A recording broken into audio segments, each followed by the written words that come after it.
So Lombardi's final college season ends in disappointment. However, he recalled it was during this time he really learned the dimensions of football. While he could have a stern personality, this wasn't to say he was rigid about everything. For example, with his college roommate Jim Lawler, they would regularly play craps at night, which would lead to the Jesuit authorities raiding the rooms to collect the dimes gambled. And classmates George Mulray recalled Lombardi was an prude and he'd go out and drink and sometimes would even have a few too many, just like the rest of them. There is one area of contention with his time at Fordham. Contrary to some accounts, Lombardi mostly received mediocre grades, making the dean's list only once, which was in his freshman year.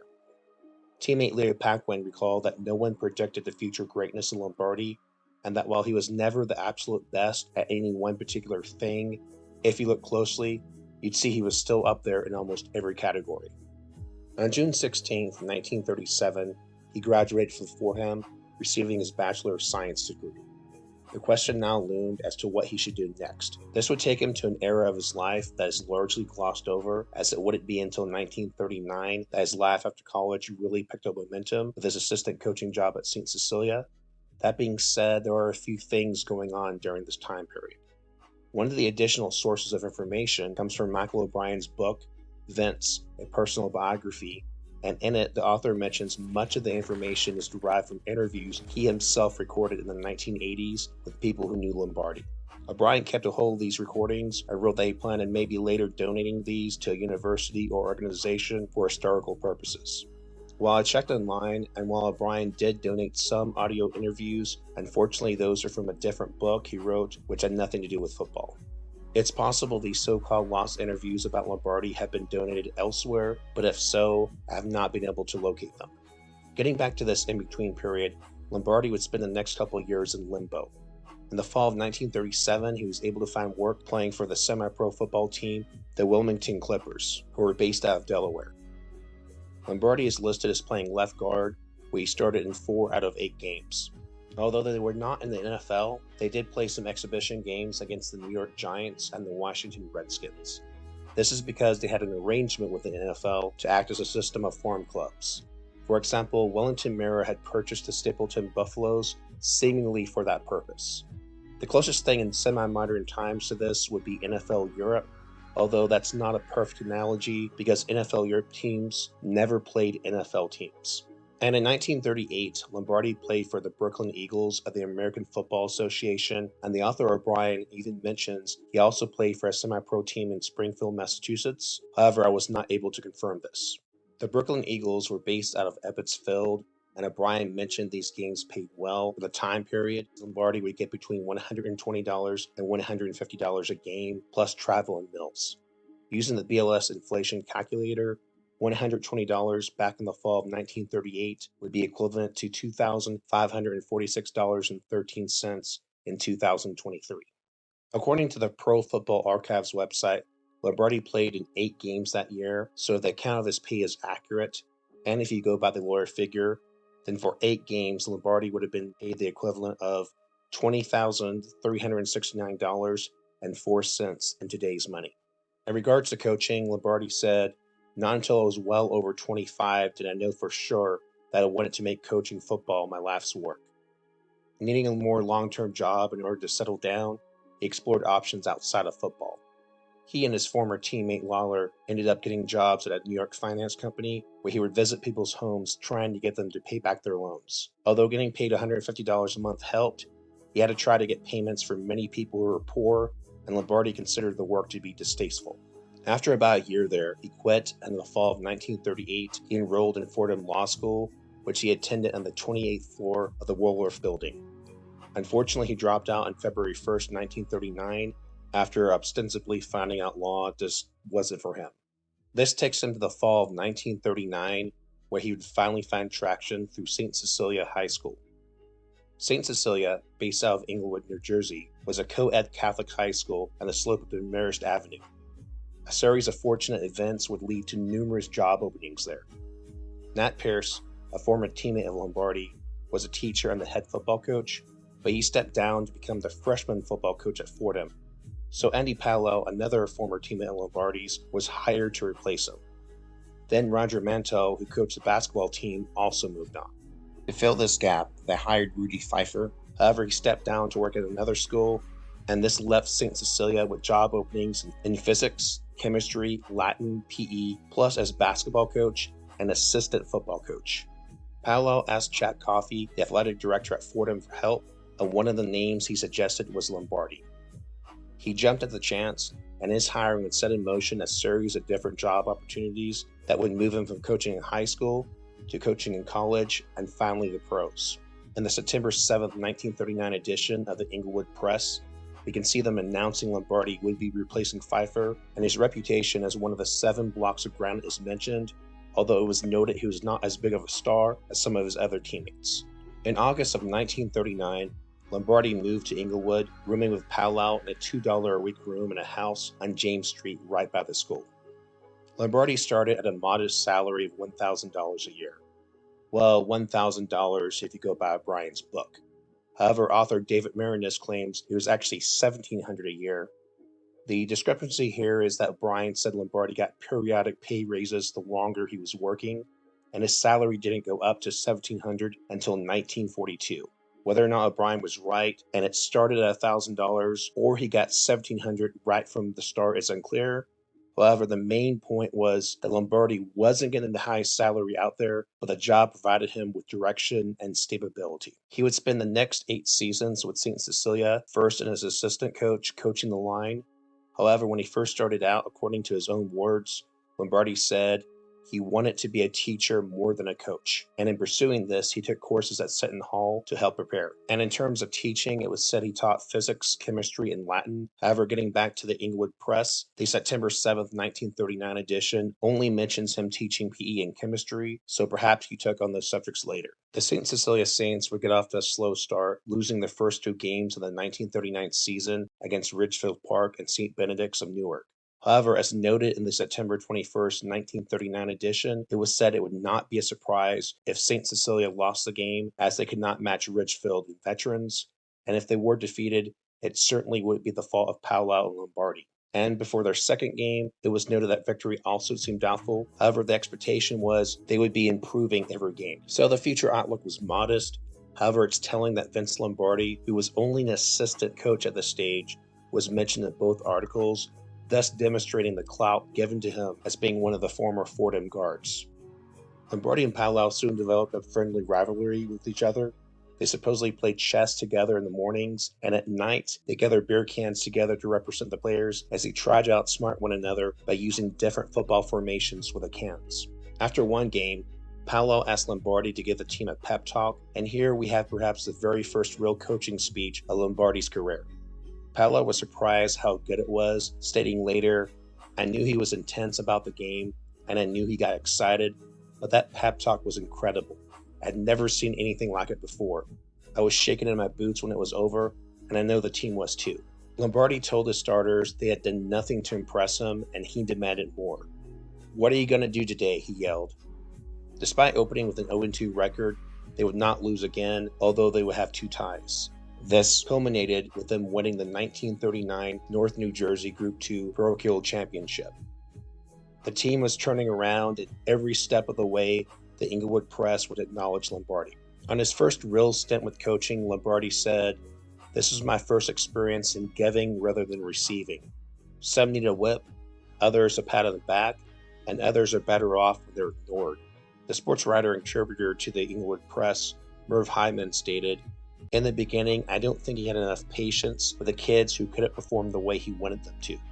For example, after one incident in practice where an end kept on making the same mistake on a reverse play, Lombardi laid into him, causing the player to cry.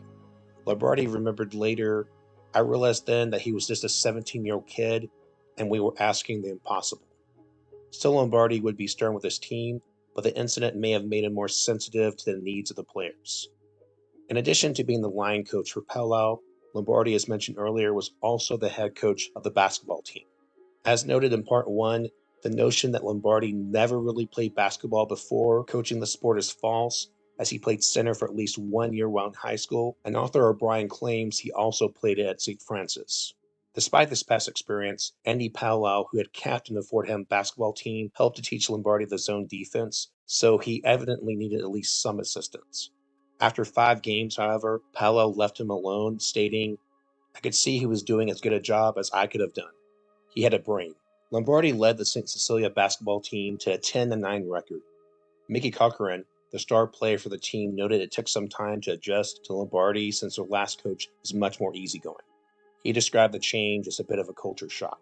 And Lombardi, as in football, could be very emotional during basketball games, and there's one story told by the players where he jumped up from the bench in anger but accidentally hit his head over a low-hanging steel girder, thus quieting him for the rest of the game. After practice on Tuesdays, the players visited his room to play hearts. He took Cochran to Brooklyn to visit Lombardi's mother and get some home cooking. There they would discuss basketball strategies and games that Lombardi had seen in Madison Square Garden. He was really warming up to being a coach, and supposedly he told his friends that this was kind of like what he imagined being a priest to be like. Being that Cochran was his best player, he was of course hardest on him. After one loss, Lombardi made Cochran take PE for the rest of the semester, or at least that was the plan, but then 2 weeks later he realized he'd overreacted and released him from the class. And this seemed to be Lombardi's MO. Come down hard on the player, but then soften up. Cochran would later become a coach himself and would use the strategy of knocking someone down, but then building them back up. But one of Cochran's proteges that went through this process was a young Bill Parcells. On a Thursday night on February 29, 1940, Lombardi was involved in one of the stranger basketball games ever played against Bogota, which, by the way, is not pronounced the same way as the South American city. While St. Cecilia had no hopes of making the playoffs, Bogota, who was much better, was looking ahead to the tournament and decided to go easy in this game with the star players, and because the shot clock had not been invented yet, this enabled Bogota to hold on to the ball without taking a shot. 30 seconds into the game, the St. Cecilia Saints missed a basket, and Bogota rebounded, and then they proceeded to do nothing for 7.5 minutes. Let me repeat. For 7.5 minutes, the Bogota player just held the ball. No shooting, no passing, no dribbling. He just stood there. Lombardi told his team to stay off the player and wait for him to make the first move. Knowing teams back then would periodically use that strategy, it's a wonder the shot clock wasn't invented sooner, as that wouldn't come into play until 1954. While 14 years earlier in 1940, this was allowed, and a big chunk of the game just involved players holding the ball, standing still. Lombardi was furious at Bogota coach Hebel, but he was determined not to give in, ordering Cochran to stay back. Lombardi's logic was the fewer times each team shot the ball, the greater the chance St. Cecilia had with beating the much better Bogota squad. In the second half, the Saints won the tap to start the third quarter. Back then, there was more than one tip-off, and Cochran took a shot but missed. The other team rebounded and once again held on to the ball. 19 minutes passed without a single point being scored. Then Lombardi gave the signal to press. Bogota had lost its energy, and from then on, it was supposedly normal basketball, with Lombardi Saints winning 6-1. Let me repeat once more. The final score of a basketball game was 6-1.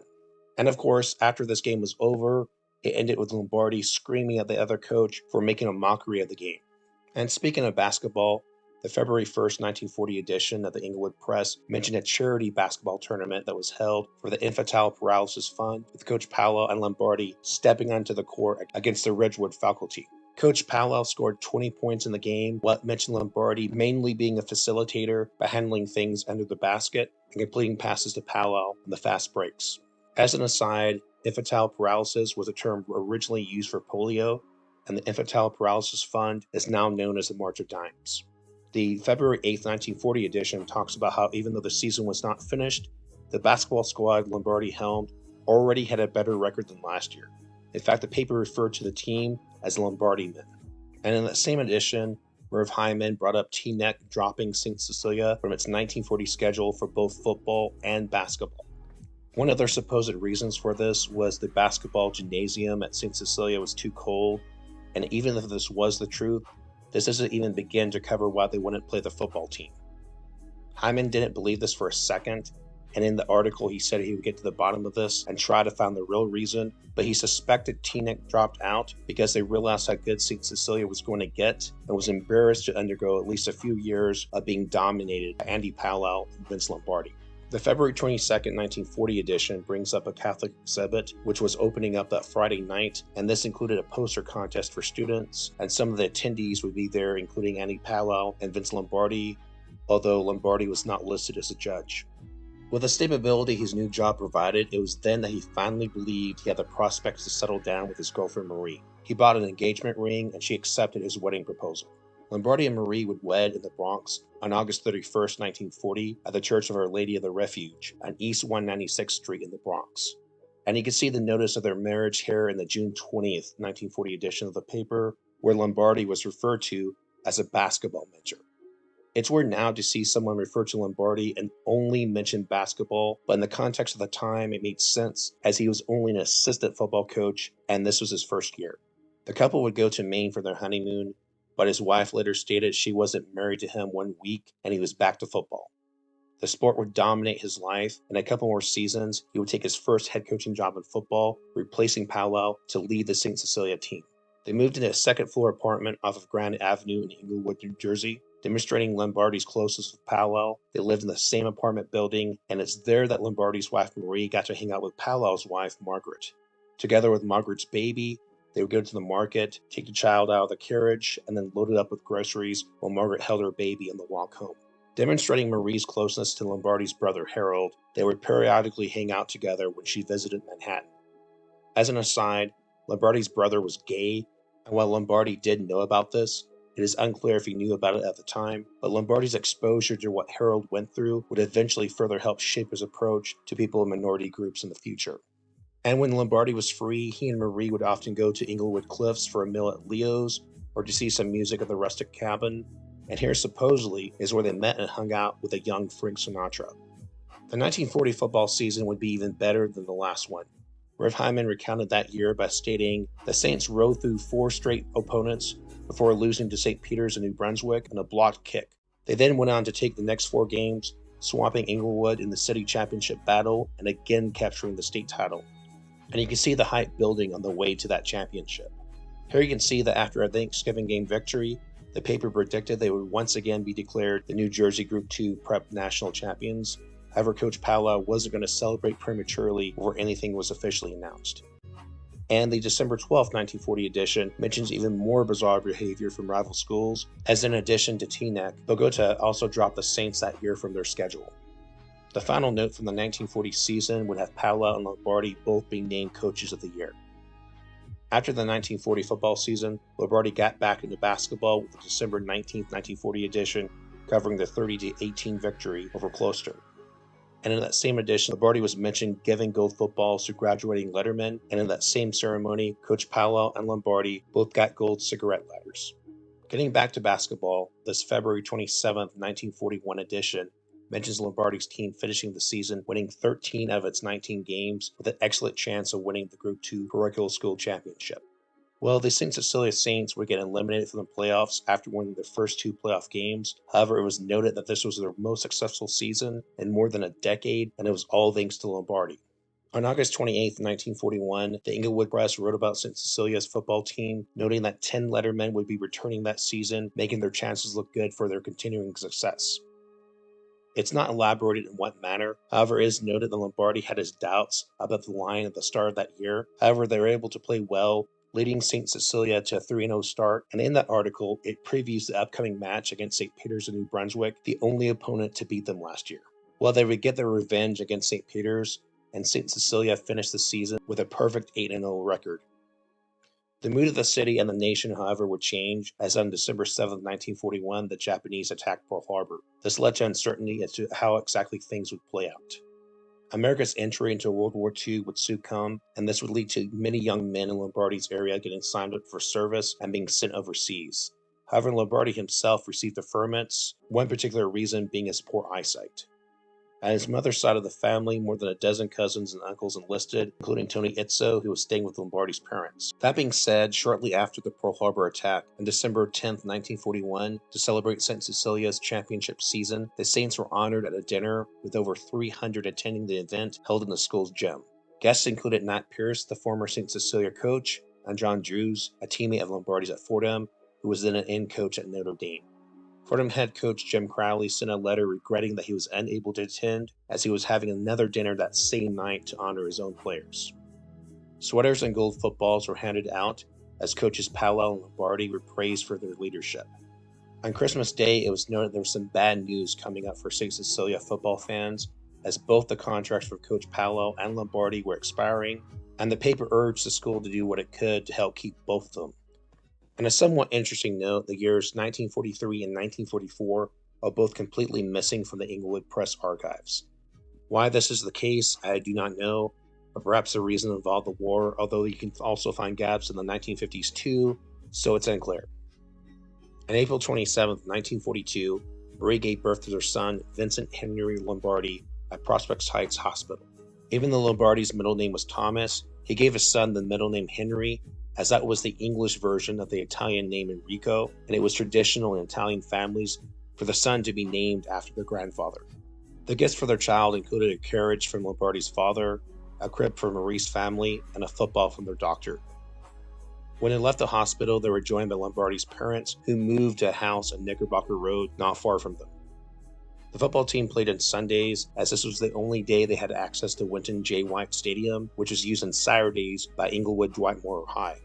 His father would sit in the stands smoking Luckies, watching his son's team play, sitting by Marie and Lombardi's infant son, Vincent. Well, Coach Powell would opt not to renew his contract, instead deciding to become the Fordham backfield coach. Lombardi stepped into Powell's place, becoming the new St. Cecilia head coach, and in a rather interesting note, this would be the only head coaching position he held until he was hired by the Packers in 1959. One of Lombardi's first changes involved taking his team to Hackettstown, New Jersey for a 2-week training camp where he would practice a new offense, which merged the Notre Dame box with a mix of the T formation. The previous spring, Lombardi attended a coaching clinic which covered this, and this formation was popularized by Clark Shaughnessy and then George Halas with the Chicago Bears. The T formation had actually been around for decades, with the quarterback situated behind the center with a fullback behind him and a halfback on each side of the fullback, but Shaughnessy and Halas made changes to it by putting a man in motion to confuse the defense. Lombardi would stay up late at night studying plays, and he would take a few of his players to the gym to run and test any new play or variation he would come across. One of the keys to success was repetition.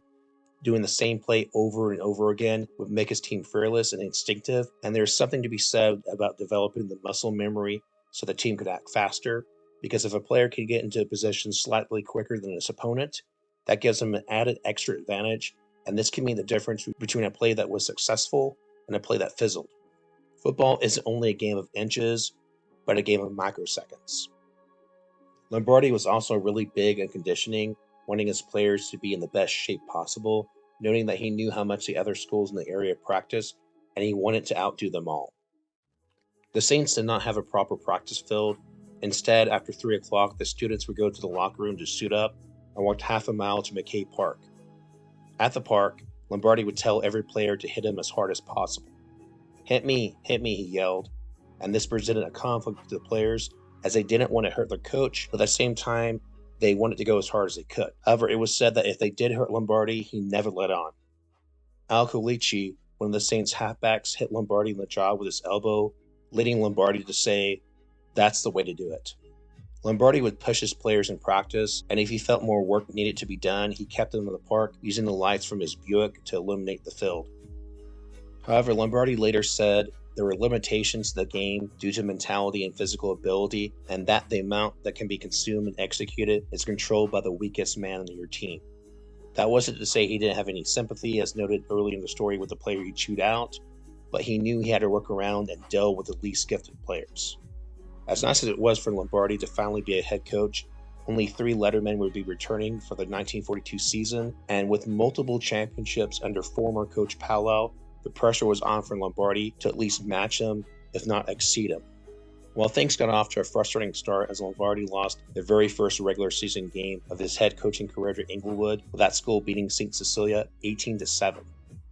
That would be the first and only loss of the season. Although they would have 2 ties, there would be no more defeats. And to top it off, in the regular season rematch against Inglewood Dwight Morrow, they got their revenge, finishing off the season with hundreds of fans going down Palisade Avenue singing the school's fight song. They worked their way up to the house Lombardi had moved into that season, with Lombardi's father joining in at the celebration. That first loss in 1942 would then be followed by 32 unbeaten games, including 3 ties.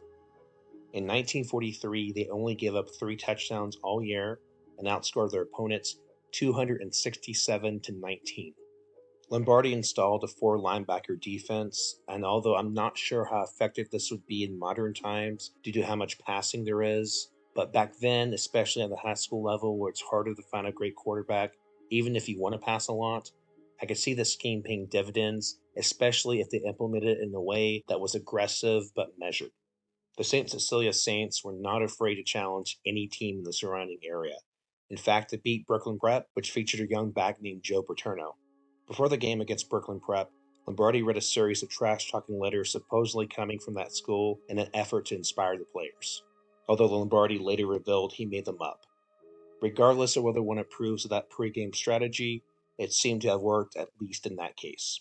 Joe McParkland, one of Lombardi's players, said he didn't believe in the concept of a good loser. If you're okay with losing, give your job to the other guy.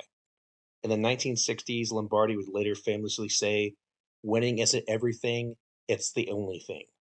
However, he would modify the statement in his own future writings, implying you can lose with grace, but his primary focus was not to settle for anything other than a victory. On Thursday nights, Lombardi would invite the quarterbacks and captains to his home for a dinner where they would study plays for the upcoming game. This was a coach that believed in not only putting in overtime for himself, but encouraged the players to do the same. In the first 3 days of the week before a game against Xavier, Lombardi talked up the opponent, stating how they were going to tear up St. Cecilia, saying things such as, "They're going to kill you. They're going to wipe you guys up." However, right before the game, Lombardi reversed course, encouraging his team, stating they were better than them, and Xavier would never see the day where they could touch them. Lombardi was fully utilizing the strategy of tearing a team down, but building them back up again. And Lombardi would comb through the area looking for high school players to recruit, almost like a college team. For example, Lombardi visited John DeGasperis, who was an 8th grade student attending Cliffside Park. Well, DeGasperis had no intention of going to a Catholic school, and furthermore mentioned his family had no money. However, St. Cecilia told him that wouldn't be an issue, and not to worry as a local parish would pay for him, and he ended up becoming a star linebacker for the team. A bit of awkwardness ensued when Lombardi's younger brother, Joe, had enrolled in the school as a freshman in 1943. He played football like Lombardi, and was even at the guard position, although Joe was more easygoing. Vince would yell at his younger brother in practice, saying, "Lombardi, you're living on my name. You stink." As further evidence, Lombardi wasn't playing favorites with his younger brother. At an awkward ceremony at the end of the year, he called out students to receive scholastic honors. Then at the end, he brought up his brother, who instead of studying, coasted through school. Lombardi read Joe's poor grades out loud in front of the rest of the students. As he went on, Lombardi got angrier and angrier, finally taking a swing at Joe. However, his brother ducked and ran away, with Lombardi chasing after him. Another student let Joe through the door to escape while blocking Lombardi's path, and the ceremony ended in chaos. That's all for now. When we return, we'll cover his remaining time at St. Cecilia and his time at West Point, where he would catch the attention of a former classmate who was looking for a new offensive coordinator for the New York Giants, Wellington Mara. See you next time.